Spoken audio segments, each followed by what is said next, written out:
This is an exploration of the 50 primary universal laws. The universe is perfectly balanced by natural and moral laws which are regulatory vibrations to maintain order. When you work within the laws, you can be assured of eventual positive outcome. When the laws are transgressed, you can be assured of suffering, the only purpose of which is to teach a better way.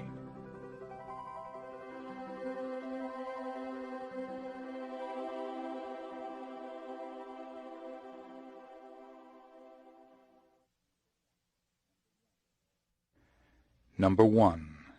The law of harmony. This law supersedes even the fundamental law of karma, for harmony is a supreme potential of balance. The purpose of karma is to attain harmony. If you throw a rock into a pond, you disturb the harmony of the pond. You are the cause, and the effect is the splash and the ripples that flow out and back until the harmony is restored. Now similarly, your disharmonious karmic actions flow out into the universe and back upon you, lifetime after lifetime, until eventually your own harmony is restored. So, as you experience your life, you and the entire universe are experiencing the karmic ripples which will eventually result in harmony. Once you have evolved to the position of living an entire lifetime in harmony, you are free from the wheel of reincarnation. Number 2. The law of reincarnation and karma. Until you have resolved your karma and fulfilled your dharma, you will continue to reincarnate into sequential lifetimes upon the earth. Neither God nor the lords of karma bestow suffering upon you during these lives. You alone decide what you most need to learn in your earthly sojourns. And for each life experience you seek out other souls, often with shared histories, and always with karmic configurations matching your needs. Now, whenever you act with intention, you create karma. Actions are considered to be thoughts, emotions, words, and deeds, and the motive, intent, and desire behind each. Disharmonious acts must be balanced in the future in this life or in a future lifetime. They are rooted in fear-based emotions, which must be resolved before you can release yourself from the wheel of reincarnation. You return, lifetime after lifetime, to test yourself, to see if you have learned your lessons. Now, until you can go through an entire lifetime with total involvement and no disharmonious attachment whatsoever, you will continue to reincarnate. In other words, when you can live a life of perfect harmony, liberation will follow.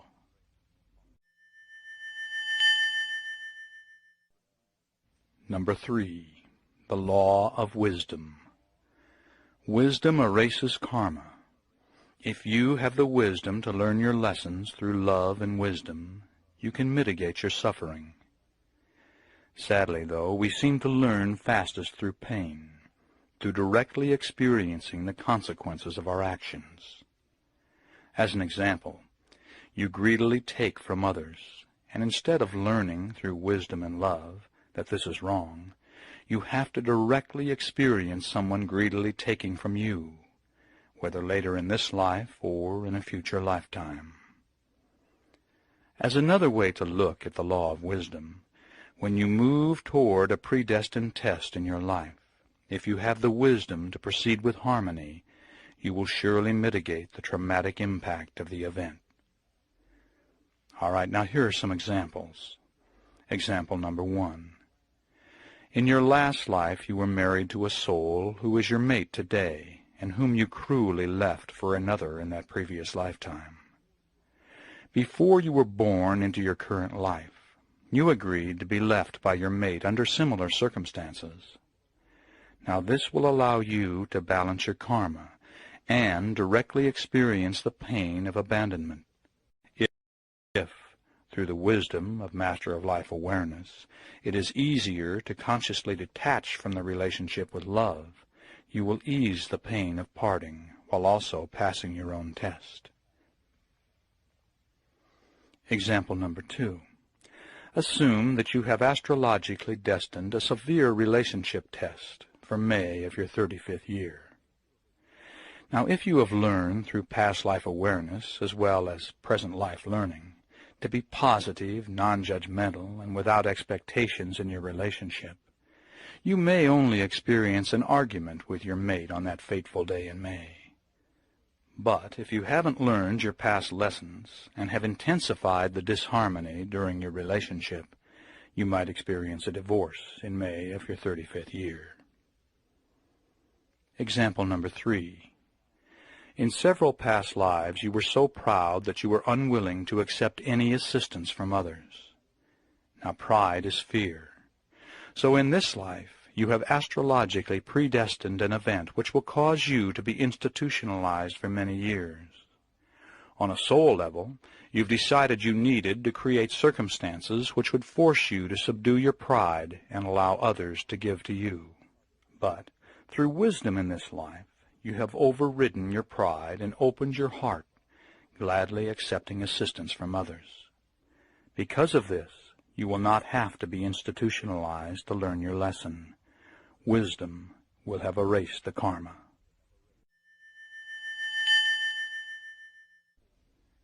Number 4, the law of grace. Karma can be experienced to the letter of the law, or in mercy and grace. In other words, if you give love, mercy, and grace to others, you will receive the same in return. All right, now here are a couple of examples. Example 1. You have destined a future event in which you will be the victim of slander and gossip, which will ruin your career. But in the years preceding this event, you have become so kind and loving to other human beings, it is obvious to your higher self that you have learned your needed lesson. So, the predestined event will be mitigated, having little or no effect upon you. Example number 2. In a previous lifetime, you were a person of great wealth, which you used selfishly for your own and your family's indulgence. In this life, you have destined yourself to experience monetary need. But you were so giving with the little you have, you release yourself from this self-imposed bondage, and once again rise monetarily, always sharing what you have with those in need. Number 5, the law of soul evolution. Everyone on earth shares the goal of soul evolution, whether they realize it or not. We have reincarnated because we desire to spiritually evolve by rising above our fear-based emotions and learning to express unconditional love. In so doing, we raise our vibrational rate and move closer to a state of harmony. Even when it appears that you are not evolving, you are in reality making progress. We learn through the pain of our disharmonious acts, which can be viewed as our mistakes or failures. But if you fell off a bicycle 9 times before you learned to ride it on the 10th attempt, you needed 9 failures to achieve your final success. In reality, every failure was a small success, bringing you closer to accomplishing your goal.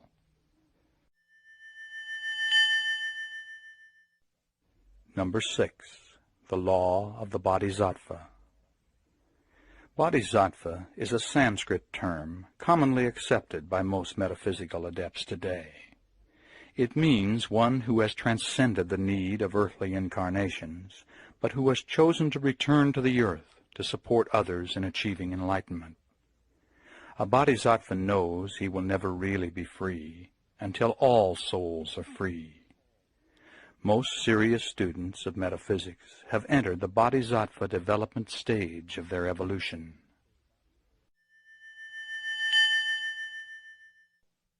Number 7, the law of vibrational attainment. The entire universe operates on the same principle of vibrational energy. When Einstein discovered that matter is energy, he opened the door to merging science and metaphysics. The scientists have proven that energy cannot die. It can only transform. And, by its very nature, energy must move forward or backward, stand still, for to do so is stagnation, resulting in transformation. Now you are energy. Your skin, which appears solid, is actually trillions of swiftly moving molecules orbiting each other at a specific vibrational rate, a physical life rate that you earned in the past as a result of how harmoniously or disharmoniously you've lived your past lives and your current life up until this very moment in time.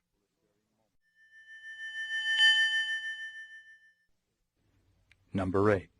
The law of free will. The law of free will operates in 3 ways. Number 1. Although many of the major events in your life are astrologically predestined, you always have free will to mitigate the impact of the event or to transcend it entirely. This will result from how you live your life up to the situation you have destined for yourself to experience. If you give grace and mercy to others, are positive, loving, and compassionate, and demonstrate by your actions that you've learned past lessons, you can minimize disharmonious experiences. Number 2. As you obtain Master of Life awareness and develop conscious detachment, you will be far less affected by worldly events than in the past. A Master of Life enjoys all the warmth and joy that life has to offer, but detaches from the negativity by allowing it to flow through him without affecting him. Number 3. You always have free will in how you respond to any situation. If you respond with positive emotions, compassion, and integrity, you have probably learned your karmic lessons and will not have to experience a similar situation in the future.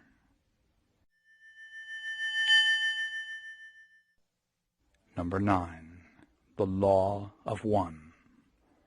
Every soul, living and discarnate, is connected to the level of the collective unconscious, deep within the higher self.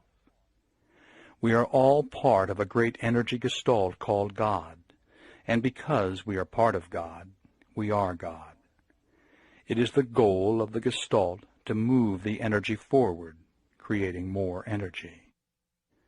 So, in living harmoniously, we each increase our vibrational rate and intensify the vibration of the entire gestalt. And when we are disharmonious, we decrease the vibration of the entire gestalt. Because we are one, everything you think, say, and do, and the motive, intent, and desire behind everything you think, say, and do, affects every other soul.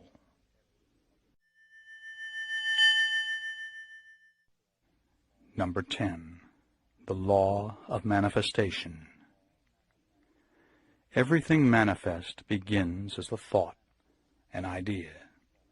Ideas and experiences create beliefs, which in turn create your reality. If you are unhappy with your current reality, you must change your beliefs and your behavior. Beliefs can be changed when you recognize those that are not working for you and begin programming what will create success and harmony in your life. The unlimited creative power of your mind, through dedication, awareness, and training, can be the wisdom to rise above your karma. Within physical laws, you can manifest any reality you desire to experience. In regard to changing your behavior, you must decide which disharmonious behaviors you want to eliminate. Then, be aware that you don't have to change how you feel about something to affect it, if you are willing to change what you are doing. Number 11. The law of conscious detachment. His earthly teachings are best summarized with one of his statements. It is your resistance to what is that causes your suffering. And by suffering, he meant everything that doesn't work in your life. Relationship problems, loss of loved ones, loneliness, sickness, accidents, guilt, monetary hardship, unfulfilled desires, and so on. When you accept what is, you accept the unalterable realities in your life without resisting them. Some things are facts. They exist. And no matter how much you resist, there is nothing you are going to be able to do about them. Change what you can change, but have the wisdom to accept unalterable situations as they are, without wasting mental or physical energy attempting to change what you cannot change. Out of this acceptance comes involved detachment, the ability to enjoy all the positive aspects of life, but to allow the negativity to flow through you without resistance and without affecting you. Number 12, the law of gratitude. From the perspective of karma and the law of one, the more you give, the more you will receive. The more you assist others, the more you assist yourself. The power of this law also works in your day-to-day life.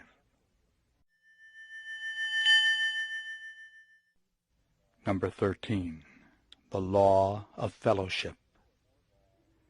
When two or more people of similar vibrations are gathered for a shared purpose, their combined energy directed to the attainment of that purpose is doubled, tripled, quadrupled, or more.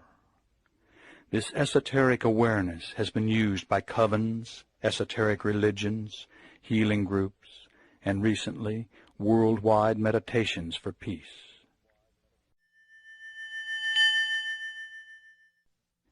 Number 14, the law of resistance. That which you resist you draw to you, and you will perpetuate its influence upon your life. Resistance is fear, so it is to karmically resolve. The law of resistance assures that you let go of the fear by encountering it until you are forced to deal with it by learning conscious detachment. All right, now here are a couple of examples. Example number 1. You were extremely resistant toward your mother-in-law, resulting in constant conflicts with her. Now, when you attain Master of Life awareness and stop resisting her by consciously detaching from the negativity, the problem will be resolved. Most disharmonious situations are solved through a change in viewpoint. By changing your perspective, you can usually eliminate the effects of a problem. And if you no longer are affected by a problem, you no longer have a problem, although nothing about the problem situation may have changed.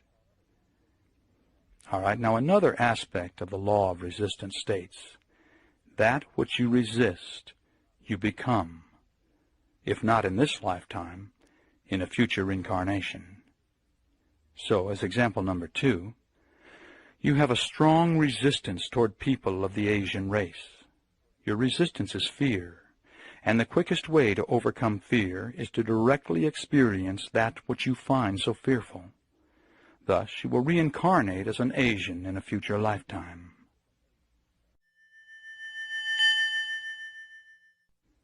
Number 15, the law of attraction. Where your attention goes, your energy flows. You attract what you are and that which you concentrate upon. If you are negative, you draw in and experience negativity. If you are loving, you draw in and experience love. You can only attract to you those qualities you possess. So, if you want peace and harmony in your life, you must become peaceful and harmonious. Number 16, the law of reflection. This law says that the traits you respond to in others, you recognize in yourself, both positive and negative. It has 4 primary manifestations. Number 1, That which you admire in others, you recognize as existing within yourself. Number 2, that which you resist in others and react to strongly in others is surely to be found within yourself. Number 3, that you resist and react to in others is something which you are afraid exists within you. And number 4, that which you resist in yourself, you will dislike in others. In other words, you have chosen to incarnate upon the manifest plane to learn to rise above the effects of fear. Those fears will always be reflected in your reactions to others. Thus, your goals are very obvious once you recognize how to perceive them. As you let go of the fear, you automatically open to expressing more unconditional love.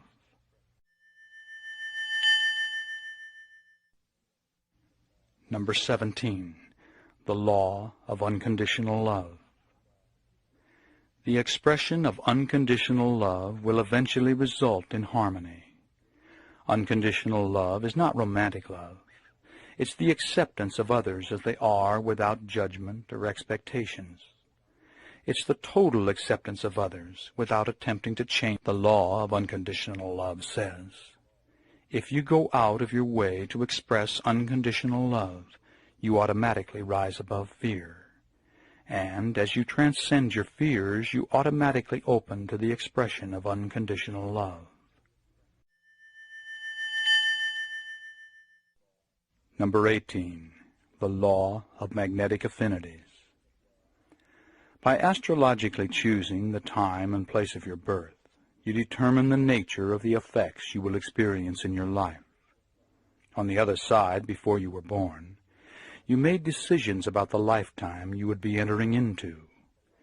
You chose your parents, other souls to interact with you, and the astrological configurations of your birth, which determine your character, personality, abilities, restrictions, and timing for strengths and weaknesses. If all of this seems too complicated to be real, be aware that you are only using 5 to 10% of the capacity of your brain. And the brain-mind researchers say the human brain has 200,000 times the capacity of the greatest computer ever built. Such calculations, as I've just described, would be no problem for such a computer. Number 19, the law of abundance. You have within yourself everything required to make your earthly incarnation a paradise if you choose to accept that which is your natural birthright.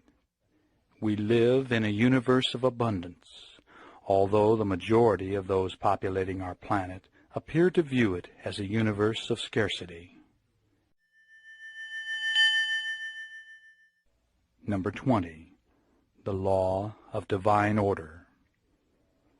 If you seek to understand the law of divine order, study the natural balance of it, for it works very much the same way. Everything is as it should be, although mankind is far from experiencing its potential of total harmony. There are no accidents. Your energy, translated into thoughts, words, emotions, and deeds, causes all your experiences. This assures that you always have the learning opportunities you require to resolve your karma. And, as with you, the collective thoughts, words, emotions, and deeds of mankind create the environment for us all. If enough souls focus their energy upon peace, we will have peace. If the majority of souls are filled with anger, we may all have to experience war. We are all one, and like the many sub-personalities within you, the dominant traits of mankind will emerge to resolve our group karma. At this moment, a born-again Christian evangelist preaches fear from a pulpit in West Virginia, while a yoga instructor directs a loving group meditation in Oregon. One is directing the energy of the Gestalt into disharmony, the other into harmony. Hopefully, at least one can cancel out the other. If we can't attain harmony, maybe we can balance the disharmony. Certainly, as New Agers, we must not give up, individually or collectively. As always, fear is the problem, and love is the answer.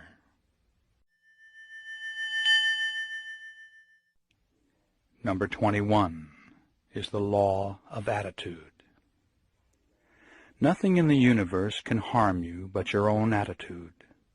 It is your attitude that moves you toward events and experiences, and it's your attitude that will worsen or lighten any event, catastrophe or tragedy. You and you alone choose the attitude with which you will respond.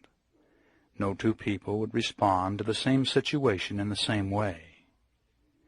Every earthly incarnation includes traumatic experiences, and the better you understand the working of karma, the more likely you will be to put events into a spiritual perspective. Number 22, the law of threes. 2 is generally recognized as positive and negative, and becomes a law only when combined with a neutralizing force. When 3 become a unit, neither of the original 2 are more powerful or larger, and each behaves for itself and the benefit of the whole. Examples are Father, Son, and Holy Ghost, conscious mind, subconscious mind, and superconscious mind, mother, father, and child. When a man and woman are combined with the neutralizing state of marriage, they become a 3.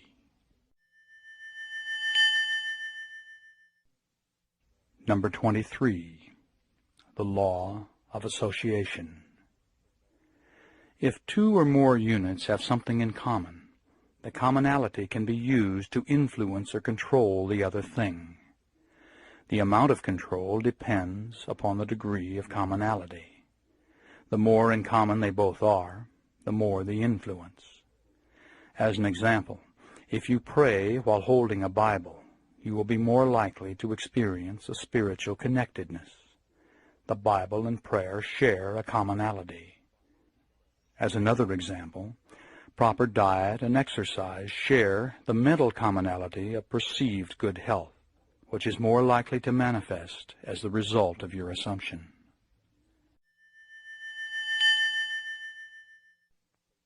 Number 24, the law of commitment.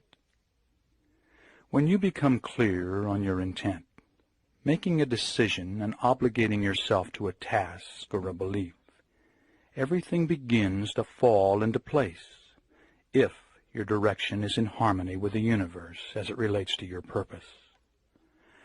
Now, once you have pledged this direction, things begin to happen almost magically, as if you were a magnet drawing into your experience that which is needed for manifestation. The key to this ultimate power is to have no indecisiveness at all, and the greater your emotional desire, the more power you will give to those on the other side who can assist you, and the more rapidly the manifestation.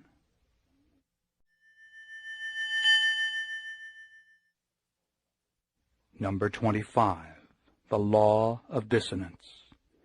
It says that you are going to experience mental discomfort when you hold 2 conflicting beliefs, or when your actions don't agree with your beliefs. As an example, you believe that smoking is bad for your health, yet you continue to smoke. You believe that extramarital affairs are morally wrong, and yet you continue to be involved with someone on the side. You believe that you should be a more patient mother, yet you continue to yell at your children. The law says that when your beliefs and actions are incompatible, you will attempt to reduce the resulting discomfort by changing either your actions or your beliefs. The smoker will become an ex-smoker, or he will deny or rationalize the health threat.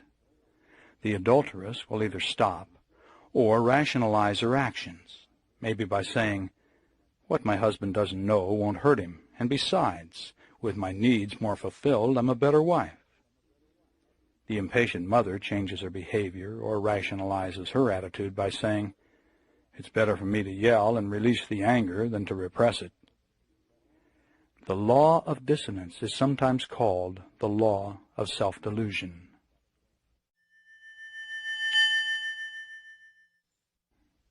Number 26. The law of experience. It says that new information entering your mind destroys previous information of a similar nature. Once a pathway of information has been established in your brain, that viewpoint will prevail unless new information comes in to destroy and replace it. As an example, while horseback riding, you fall off and hurt yourself. Now, if that's the end of your experience with horses, your experience has been programmed negatively. That's why instructors always urge new riders to climb back aboard immediately after falling off. You need fresh, new input to erase the trauma of the fall. The law is an innate, organic process that does not require your conscious attention or active participation. It suggests that the basic processes of the brain are in an endless state of growth and reorganization. Now, the law of experience can be used effectively in altered state of consciousness programming, because your subconscious cannot tell the difference between fantasized experience and a real experience. So, as an example, if you always feel extreme anxiety in crowds, in an altered state you could vividly imagine yourself perfectly relaxed in a crowd of people. Your mind will accept this as a reality and invoke the law of experience. After a few days, weeks, or months of this programming, your mind will have totally experienced being calm in crowds, and it will carry over into your personal reality. Number 27. The law of fearful confrontation. This law says that if you fear doing something, and yet have the courage to do it anyway, you will soon do a mental flip-flop and may even become addicted to doing it. As an example, if you fear skydiving but force yourself to do it, the experience generates the internal release of beta endorphins. These internally manufactured opiates chemically resemble opium and are quite addicting. The more you skydive, the more you will want to skydive, or ski straight down mountains, or gamble, or whatever it was that you originally feared and that still causes you this internal rush.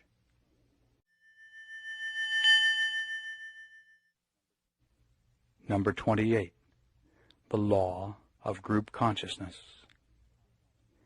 Every one of us is part of a great energy gestalt and connected on the level of the collective unconscious.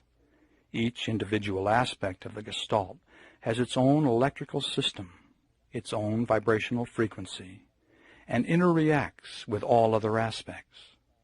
Thus, we are all electrically connected to one another and to a central point. On a higher self or psychic level, it is possible for anyone to tune in to anyone else and to draw upon the awareness of the entire gestalt. Like the concept of the 100th monkey, mankind takes advancing steps when group consciousness reaches a critical mass and new awareness is accepted by the whole. Number 29. The law of personal return. Although this law is really just another way to view karma, some people prefer it. It says if you think negatively of someone or send hateful thoughts to them, the thoughts may harm the person, but in due course they will return to the sender as sent. The same is true of disharmonious deeds. But the good news is, the law of personal return also works in reverse, and positive thoughts, words, and deeds will be returned to the sender.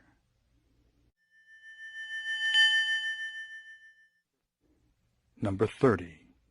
The law of activity. It says that action is the result of thought and part of a triad. Every thought produces an alchemical process in your consciousness and is the manifestation of motive, intent, or desire. This union of two is necessary for action and will ordain the karmic implications.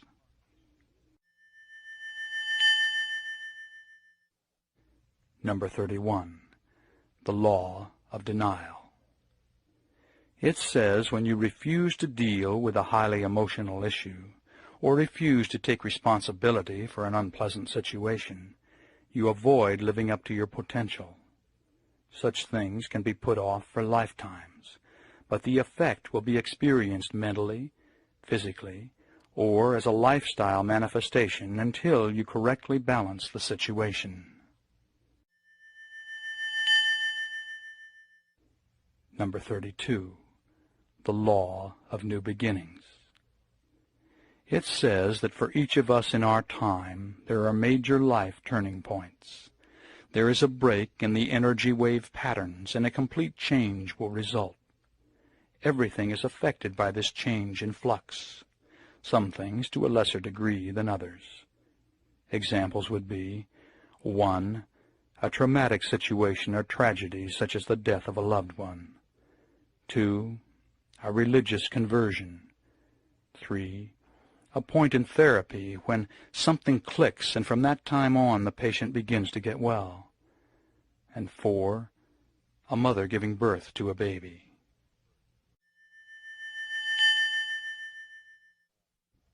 Number 33. The law of compensation. It says that you and you alone are responsible for everything that happens to you. All is the result of your past thoughts, words, and deeds, which have formed your present attitude. Your attitude towards life and life experiences is returned to you in the form of rewards or problems, as love and joy, or as confusion, trouble, and heartbreaking experience. These karmic rewards or punishments can be delivered immediately, at a later date in your present life, or in a future incarnation.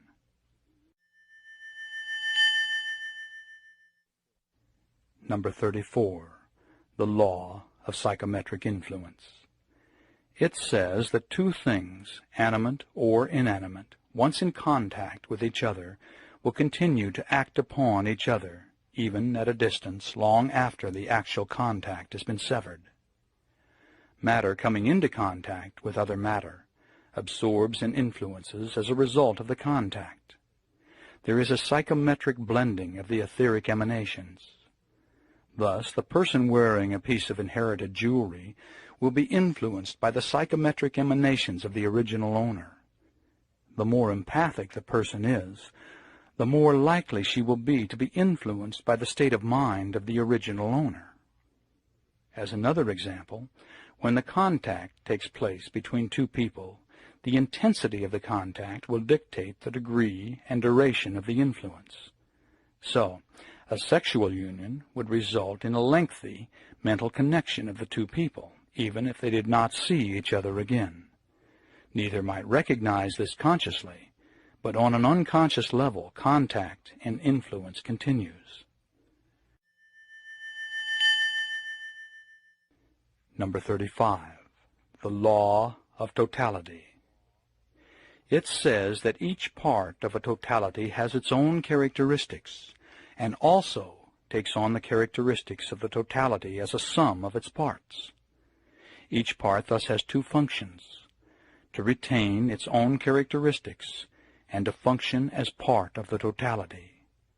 When separated, each part remains connected to the totality, and because it retains the characteristics of the totality, it can perform as the totality. Now, you may not realize this yet, but since you are part of God, you contain the potential to perform as God. This law is often expressed as the law of one.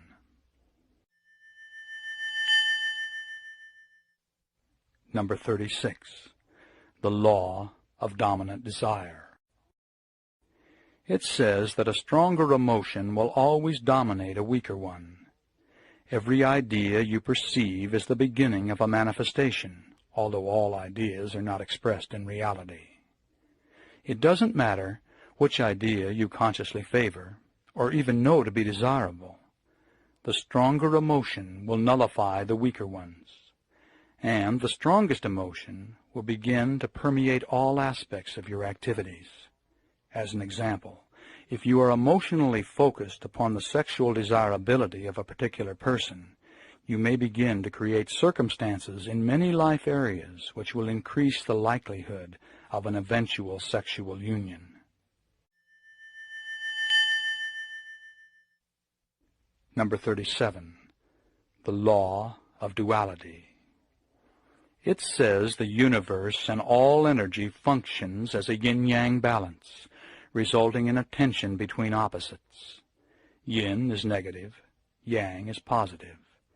And we all contain these dual aspects, expressed as love and hate, harmony and chaos, good and evil.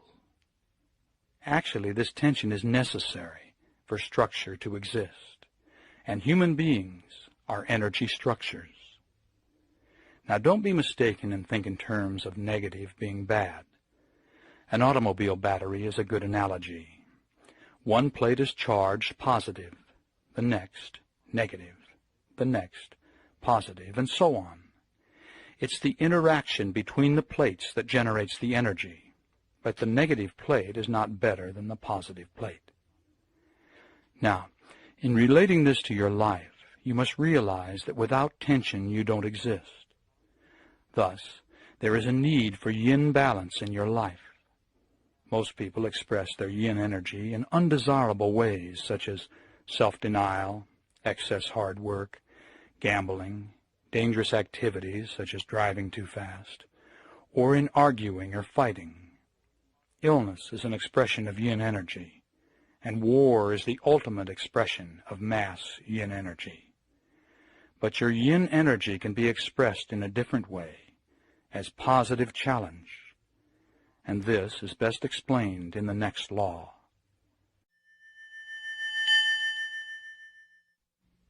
Number 38. The law of self-destruction.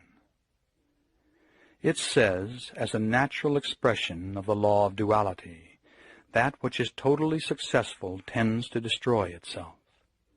Now you know this subconsciously, so there is no way you dare allow your relationships or career or spirituality to become totally successful. You realize if you reach that pinnacle, you greatly increase the potential for self-destruction. Now here are some examples. 1. History proves that any country that has ever reached a peak has fragmented and collapsed all on its own when it was unopposed. Number 2. The second example is a couple that struggles through many forms of adversity, getting the husband through college, sickness, and a badly timed pregnancy, financial problems and family trouble. But eventually they arrive at a point going well. It's then that they get a divorce. Example number 3 is the spiritual seeker who is making profound progress only to backslide and behave very negatively. The recent fall of the most successful cult leaders and television evangelists make this case. Example 4 is a successful business executive who makes it to the top of his profession, then has a midlife identity crisis or a nervous breakdown, and destroys it all. Example 5 is the man who inherits wealth and destroys himself through dissipation. Example 6 is the honest man who becomes a powerful politician and becomes very corrupt. Now, in each of the 6 examples, once total success was obtained, there was no more challenge, and destruction followed. Subconsciously, in each case, they desired to experience the challenge again. Unless you challenge yourself, you will stagnate. Now remember, you are energy, and stagnation is self-destruction. For energy cannot stand still. It must, by its very nature, move forward or backwards. So, instead of holding back, attain total success, but not complacency. Always give yourself great new challenges. If you let the challenge go too far, self-destruction is the result. If you don't incorporate challenge in your life, self-destruction is the result. If you keep challenge in balance, you succeed in maintaining your position and retaining your success. The secret is to consciously direct challenge in a way that minimizes jeopardy while fulfilling the yin-yang need of balance. This will usually be accomplished by wise risking.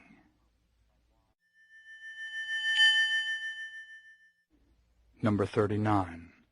The law of environmental manifestation. It says that everything that surrounds you is an extension of you.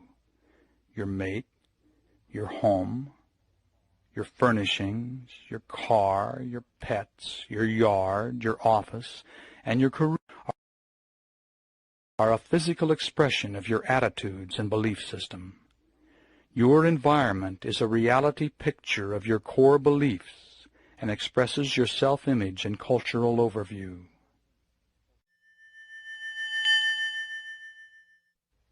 Number 40. The law of restriction. It says that man cannot create anything higher than his own level of understanding. Thus, society can never get any better than the level of mankind as a whole. Our systems for social change usually only add new burdens to already ineffective systems. Time has proven that this approach to a new society doesn't work. And our mistake is in trying to right the wrongs of the world from the outside in. This is working on the effect instead of the cause, and is doomed to failure. Instead, we must work from the inside out. Every one of us on this planet can incorporate the power of harmonious thinking, which is the only long-term solution to poverty and limitation. To heal the world, we must each first heal ourselves. Number 41. The law of self-worth. It says that you can only attract to you that which you feel worthy of. Your self-esteem is critical to your happiness and success.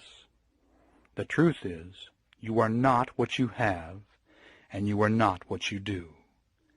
Beneath your fear programming, you are perfect, an enlightened soul fully self-actualized, and a living example of unconditional love. It is only lifetimes of fear programming that are keeping you from acknowledging who you really are.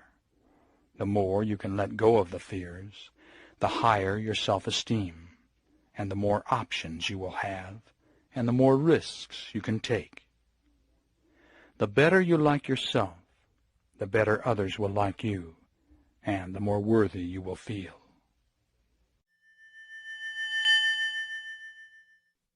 Number 42. The law of growth. It says that there is no growth without discontent. Deep within your center, at the level of higher self, you know what is best for you, and it will always be to strive for more awareness. Never allow yourself to reach a level of self-satisfaction where there is no new challenge. For most of us, there will be no growth without agitation or discontent. So the idea is to carefully study your dissatisfactions, for they will tell you what you are about to leave behind, and possibly point to new future directions. Make sure the future is one of happiness and success.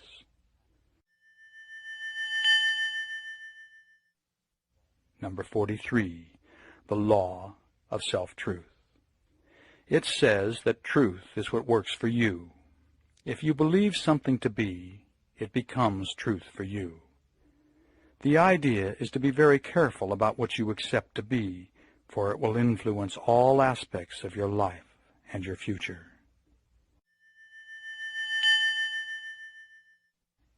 Number 44. The law of summarized experience. It says that you are the sum total of all that has ever happened to you in this life you are now living and in all of your past. Everything from your health to your relationships, your sexual experiences, your developed abilities, your career standing, and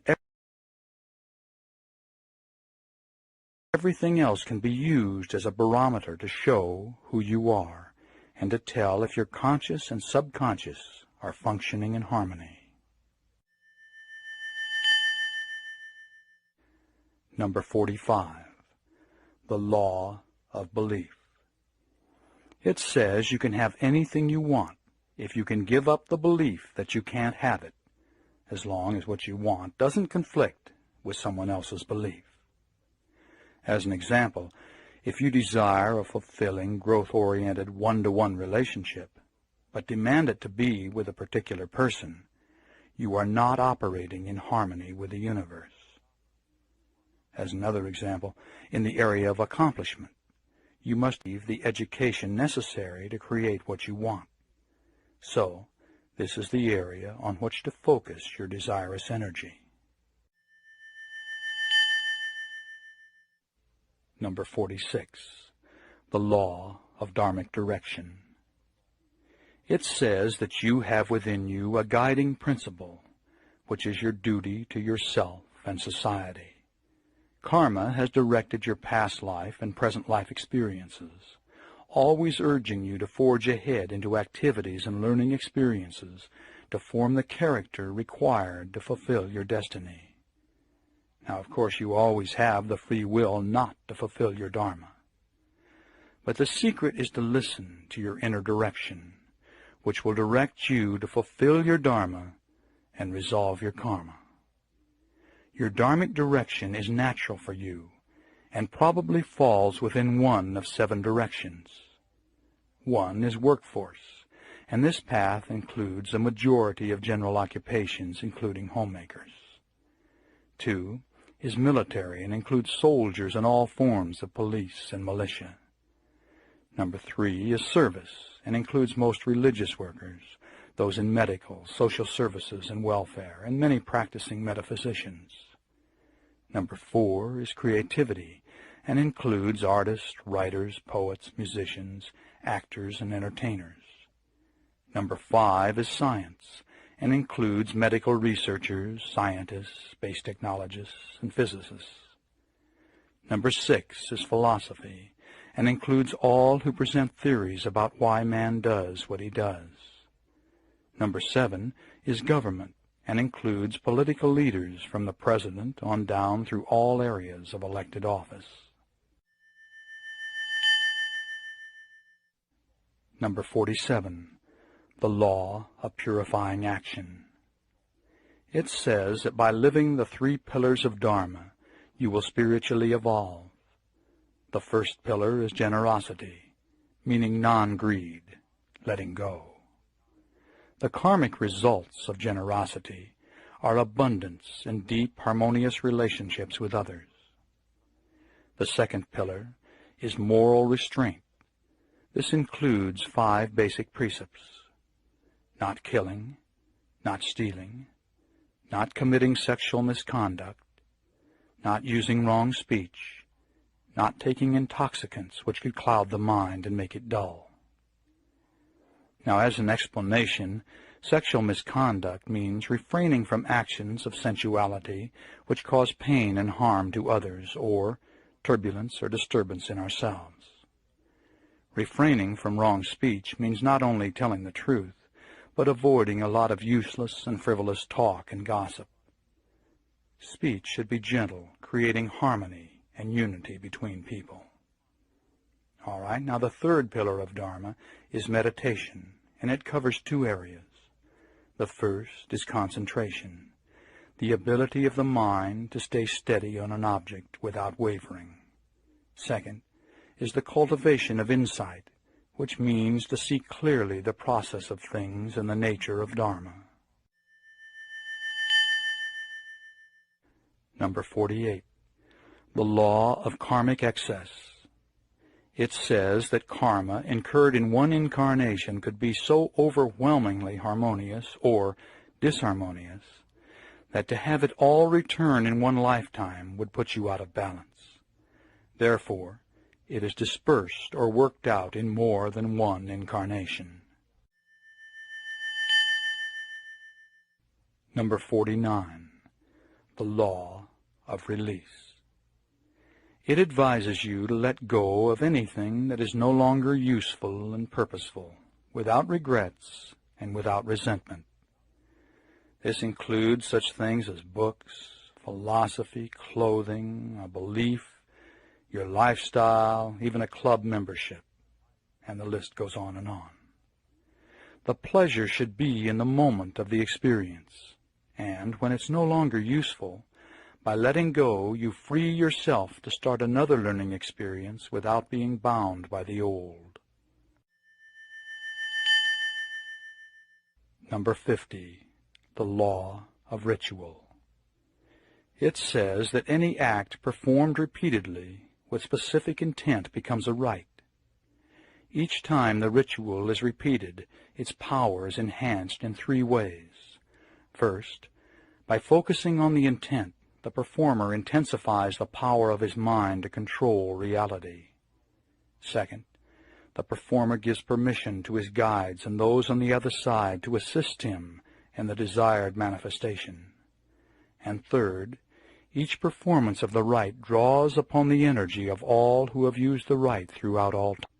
As an example, in using the pentacle rite of protection, the performer draws upon the energy of people over the centuries who have used this rite to ward off negativity.